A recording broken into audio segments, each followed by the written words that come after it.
사무엘하 12장 7절에서 12절 말씀, 7절에서 12절 말씀을 같이 나누겠습니다. 나단이 다윗에게 말하였다. 임금님이 바로 그 사람입니다. 주 이스라엘의 하나님이 이렇게 말씀하십니다.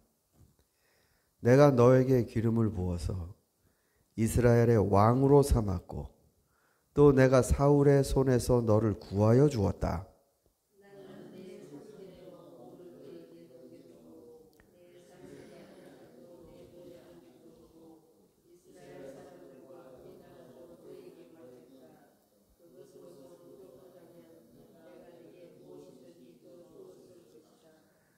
그런데도 너는 어찌하여 나 주의 말을 가볍게 여기고 내가 악하게 여기는 일을 하였느냐? 너는 햇사람 우리아를 전쟁터에서 죽이고 그의 아내를 빼앗아 내 아내로 삼았다. 너는 그를 암몬 사람의 칼에 맞아서 죽게 하였다.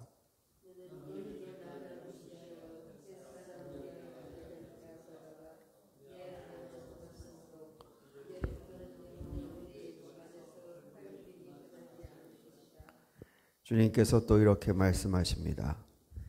내가 너의 집안에 재앙을 일으키고 내가 보는 앞에서 내가 너의 아내들도 빼앗아 너와 가까운 사람에게 주어서 그가 대낮에 너의 아내들을 욕보이게 하겠다. 너는 비록 몰래 그러한 일을 하였지만 나는 대낮에 온 이스라엘에서 일을 하겠다. 나단 선지자가 그 성에 가난한 사람, 부자 2명이 있는데 세상에 이런 일이 있습니다.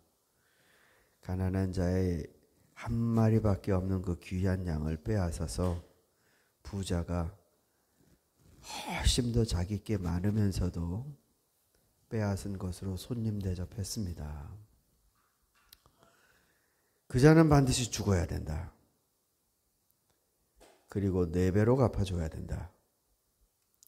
자, 여기까지가 어제의 말씀이고, 이렇게 다윗이 답변하자 나단은 바로 본론을 꺼냅니다.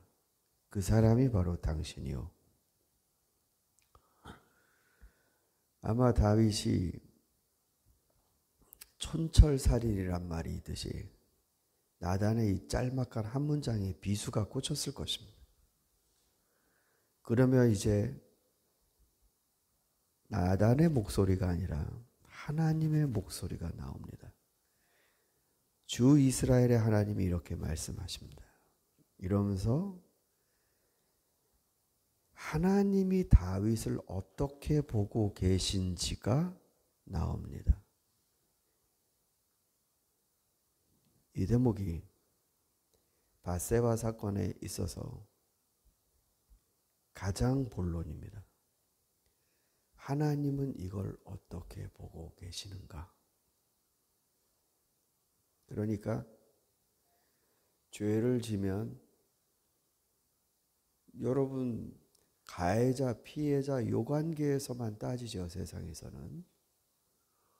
그런데 하나님이 어떻게 보시는가를 이제 말합니다. 그러니까 하나님의 관점이 설명이 됩니다. 그러니까 하나님이 보실 때 악하다. 아유, 시비를 갈아보니까 이놈이 잘못했네.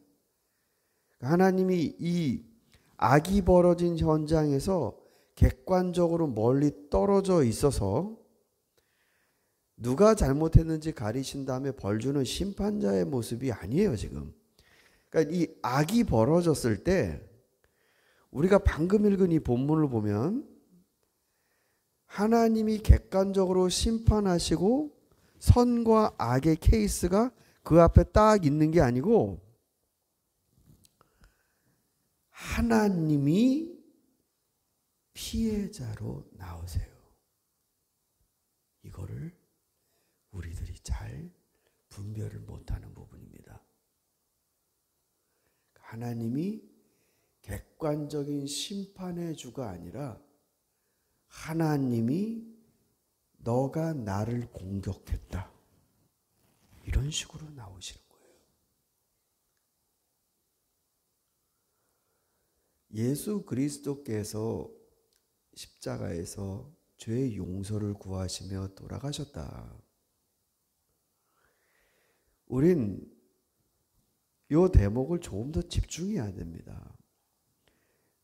하나님이 우리들이 저지른 죄악에 대해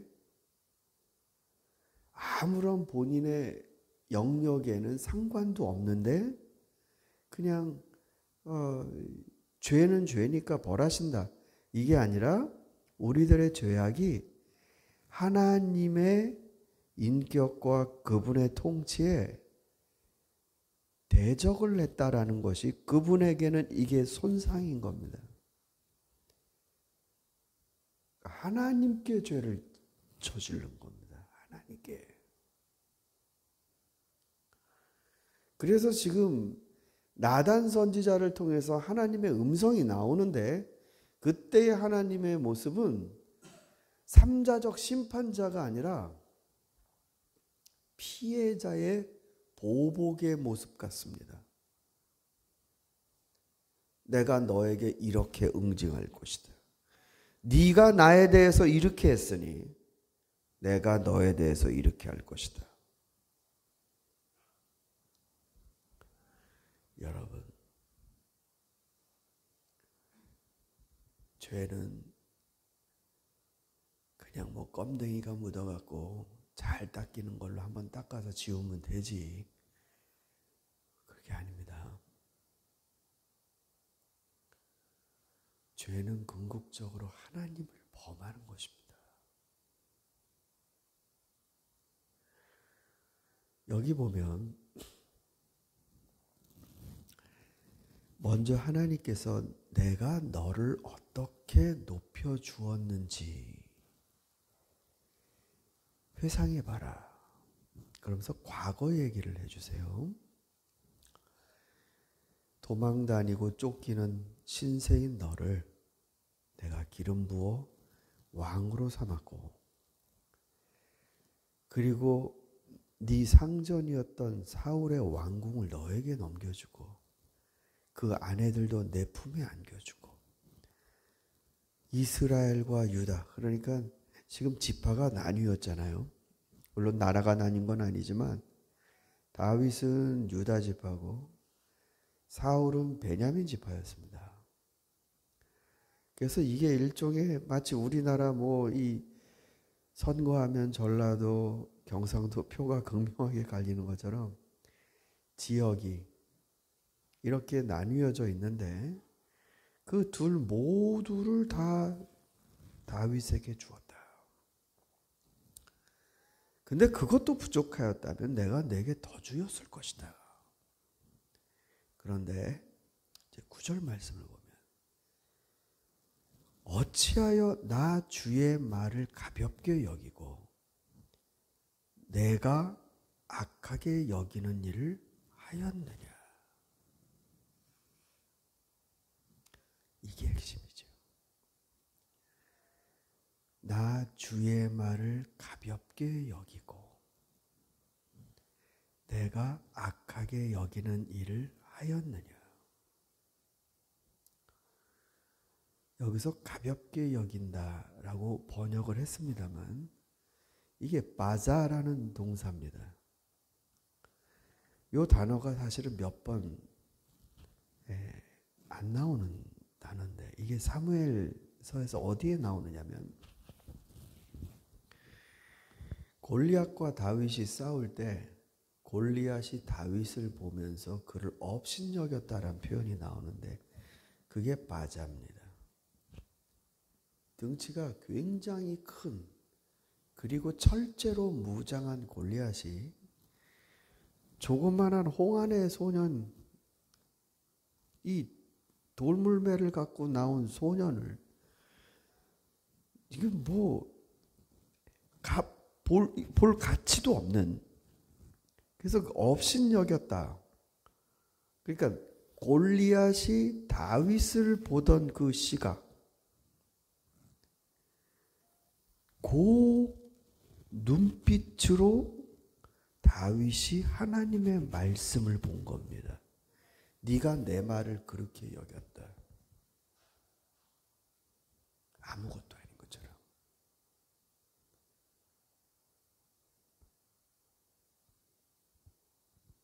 그렇게 주님이 하신 말씀은 그냥 있으면 좋고 없으면 좀 아쉬운 뭐 그런 말 정도로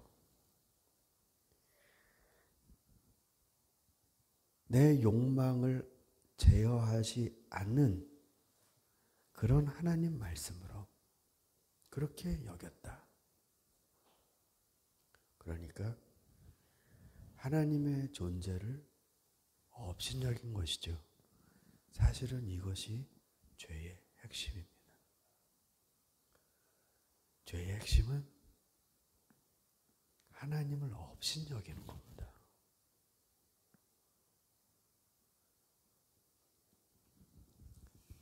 네가 어떻게 그럴 수가 있느냐? 네가 나를 업신여겼으니 이런 악한 일을 저지른 것이 아니냐? 그래서 다윗이 저지른 일이 사실상 우리아를 죽이고 그의 새끼 양처럼 사랑하던 아내를 빼앗아 자기의 욕망을 채운 희생자, 그 이전에 하나님의 은혜와 사랑을 다 업신여겨버린 겁니다. 사랑하는 성도 여러분,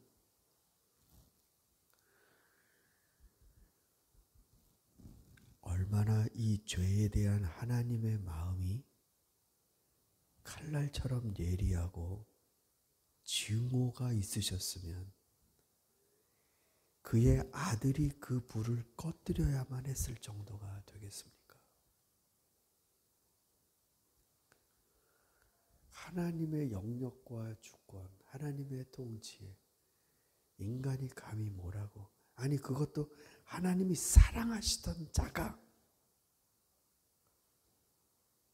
하나님을 업신여길 때 그건 큰 고통 아니겠습니까? 우리라도 그렇지 않습니까? 가족 안에서도 내가 사랑하고 사랑했던 자녀나 형제나 부모님, 남편, 아내, 그렇지만 그 대가가 내가 업신여김 당한 거라면 여러분 너무 아프지 않습니까? 하나님이 그 고통을 받으시는 겁니다. 그러며 주님이 어떻게 할지를 말씀하시는데, 자, 이게 지금 순서가 있어요. 하나님이 나단을 통해서 얘기하시는 게 첫째는 과거입니다. 하나님이 다윗을 어떻게 높여주셨는지 과거가 나와요. 그런 다음에 지금 네가 무슨 일을 저질렀는지 그거에 대한 해석을 해주십니다. 다윗은 이거를 숨겼었거든요. 멋있는 임금인 척 만들었죠. 전사한 부하의 아내와 그 가족들을 왕궁에 자기의 식솔로 품어주는, 뉴스에는 이렇게 나올 겁니다. 뉴스에는. 그런데 하나님의 관점에는 그런 건 말도 안 되는 얘기고, 네가 남편 죽이고 아내 빼앗은 거다. 칼에 맞아 죽게 했다. 이게 하나님의 서술입니다. 하나님의 서술. 우리 죄에 대한 하나님의 서술. 그런 다음에 하나님의 계획을 말씀하십니다. 그렇게 했으므로 이제부터는 영영 내 집안에서 칼부림이 떠나지 않을 것이다. 집 안에서예요. 집 안에서. 그러면 집안은 가족인데 형제지간에 칼부림이 떠나지 않고 부모 자식지간에 칼부림한다는 얘기잖아요. 영영이 정말로 유다 마지막 왕국이 망할 때까지 이러한 역사가 진행이 됩니다. 또 이렇게 말씀하십니다. 너의 집안에 재앙을 일으키고 내가 보는 앞에서 내가 너의 아내들도 빼앗아 너와 가까운 사람에게 주어서 그가 대낮에 너의 아내들을 욕보이게 하겠다. 너는 비록 몰래 그런 일을 하였으나 나는 대낮에 온 이스라엘이 보는 앞에 이 일을 하겠다. 이게 하나님이 다윗을 향하여 내리시는 조치입니다. 얼마나 죄의 결과가 큽니까? 하나님을 업신여긴 대가가 고작 내 그 초저녁의 한 번의 눈빛이 거기서 시작된 악의 연쇄의 반응과 그리고 마지막 은폐에 이르기까지 이 일련의 과정이 자기 욕망을 위한 일이었는데 그 결과 다윗은 할 말이 없어요. 자기 자식들에게 칼부림이 일어나도 지금 나단 선지자가 얘기했거든요. 그건 네가 그 짓을 내서 이렇게 된 거다. 압살롬이 아버지를 대항해서 모반을 일으켜도 할 말이 없어요. 네가 이 짓을 저질러서 네 집안이 끝까지 이렇게 될 거다. 얼마나 큰 고통이 다윗에게 찾아오는지. 사랑하는 성도 여러분, 죄는 이토록 우리를 또 하나님을 아프게 하는 정말 이상한 힘입니다. 우리가 죄로 취급해야 되는데 너무 가까이서 죄랑 놀고 있어요. 이 말씀은 오늘 우리 그리스도인들에게 주시는 말씀입니다. 예수님 믿었다고 하지만 눈빛이 맞아 내려다보는 눈빛, 죄로 치닫는 발걸음. 하나님이 은혜를 그렇게 주셨는데 하나님을 업신여기는 사건이라는 걸 우리가 명심하면서 우리의 삶 가운데 하나님께 죄를 이길 힘을 구하고 또 우리도 날마다 내 자신을 쳐 죽인다. 사도 바울의 신앙처럼 죄와 이제는 같이 가는 게 아니라 대적하는 그리스도인이 될 수 있기를 소망합니다. 우리 같이 기도하겠습니다.